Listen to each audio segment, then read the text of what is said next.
नमस्कार।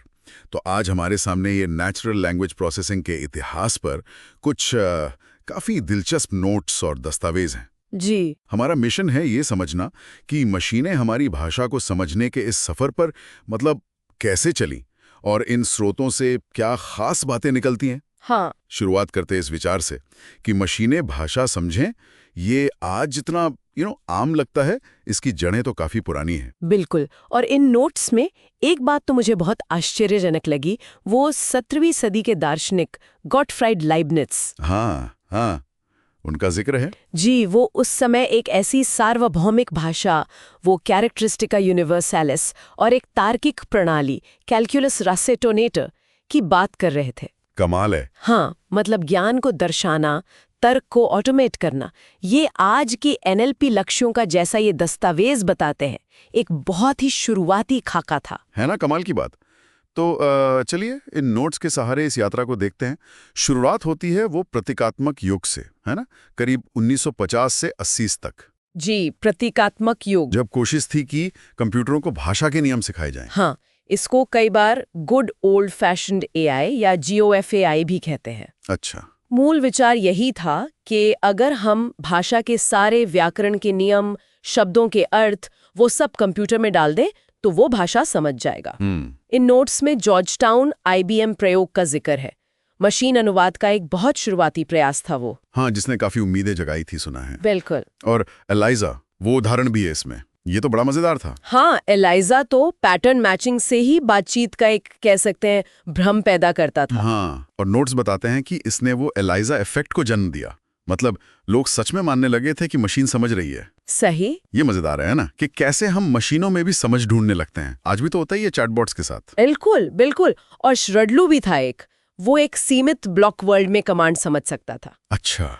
लेकिन दिक्कत ये थी कि ये सभी सिस्टम्स बड़े भंगुर थे, जैसा नोट्स कहते हैं। मतलब नियमों से जरा सा भी हटकर कुछ कहो तो वो फेल हो जाते थे। हाँ, मतलब असल दुनिया की भाषा को संभालना मुश्किल था। बहुत मुश्किल। बड़े पैमाने पर भाषा संभालना उनके बस का नहीं था। हाँ, और शायद इसीलिए वो 1966 की एलपैक रिपोर्ट आई, जिसका जिक्र इन दस्तावेजों में काफी आलोचनात्मक तौर पे है। जी। उसने प्रगति पर सवाल उठाए और फंडिंग में कटौती करवा दी। तो ये एनएलपी के लिए एक तरह का एआई विंटर जैसा हो गया, एक धीमा दौर। सही कहा। और इसी के जवाब में कह सकते हैं देर 1980 से 2000s तक वो सांख्यिकीय क्रांति आई। अच्छा, स्टैटिस्टिकल रिवॉल्यूशन। हाँ, अब जोर हाथ से नियम लिखने पर नहीं था, बल्कि बड़े टेक्स्ट डेटा से, मतलब कॉर्पोरा से पैटर्न सीखने पर आ गया। मशीनें अब उदाहरणों से सीख रही थी। तो मतलब नियमों की जगह अब डेटा ने ले ली। डेटा से सीखना। हाँ, बिल्कुल। इन नोट्स में हिडन मार्कओव मॉडल्स यानी एचएमएम्स का जिक्र है। हाँ। ये कैसे काम करते थे अगर सरल शब्दों में समझे? सोचिए, जैसे हम किसी को छाता लेकर चलते देखकर मौसम का अंदाजा लगाते हैं। हाँ हाँ, हाँ। कुछ वैसे ही पिछले शब्दों के आधार पर अगले शब्द या उसके प्रकार, जैसे वो संज्ञा है या क्रिया, उसका अनुमान लगाते थे। इन्होंने स्पीच रिकग्निशन में तो जैसे क्रांति ही ला दी। अच्छा। और इसी दौर में स्टैटिस्टिकल मशीन ट्रांसलेशन एसएमटी भी आया। वो मूल रूप से कंप्यूटर को बहुत सारे समानांतर टेक्स्ट के उदाहरण दिखाकर अनुवाद सिखा रहा था। आईबीएम का कैंडिडेट सिस्टम एक उदाहरण है। और नोट्स में सूचना पुनः प्राप्ति मतलब इंफॉर्मेशन रिट्रीवल के लिए वेक्टर स्पेस मॉडल, वीएसएम और टीएफआईडी जैसे तरीकों का भी जिक्र है। ये सब क्या थे? हाँ, ये तरीके टेक्स्ट डेटा को आप कह सकती हैं गणितीय रूप में बदलकर उनका मतलब निकालना या उनमें समानता खोजने में मदद करते थे। सर्च इंजन वगैरह में ये बहुत काम आए। और देखिए, इस पूरी क्रांति के पीछे सबसे बड़ा हाथ था बड़े डिजिटल कॉर्पोरा की उपलब्धता का और साथ ही बढ़ती कंप्यूटिंग शक्ति का। सही बात है। इसी से फिर सर्च इंजन, स्पैम फिल्टरिंग जैसे बड़े पैमाने के एप्लीकेशन संभव हो पाए। अच्छा, तो डेटा की उपलब्धता ने वाकई खेल बदल दिया। इसके बाद नोट्स हमें ले जाते हैं मशीन लर्निंग युग की तरफ। ये करीब 2000 के दशक की शुरुआत से 2010 के मध्य तक। यहाँ क्या अलग था?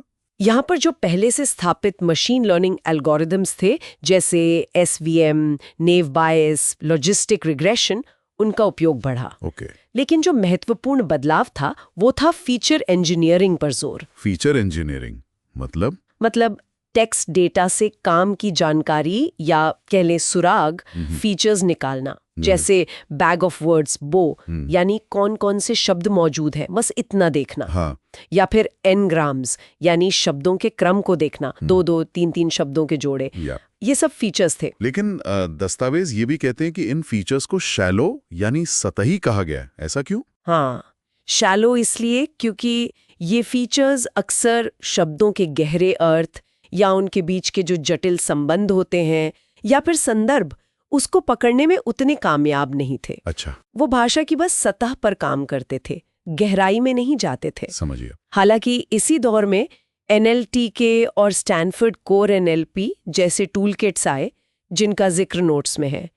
इन्होंने इन तकनीकों तक पहुंच बहुत आसान बना दी, तो एक तरह से NLP का लोकतंत्रीकरण हुआ। ये तो अच्छी बात हुई। तो हमने इन नोट्स और दस्तावेजों के जरिए NLP के विकास को देखा, नियमों से शुरुआत हुई, फिर सांख्यिकी का डेटा संचालित दौर आया और फिर मशीन लर्निंग का आगमन।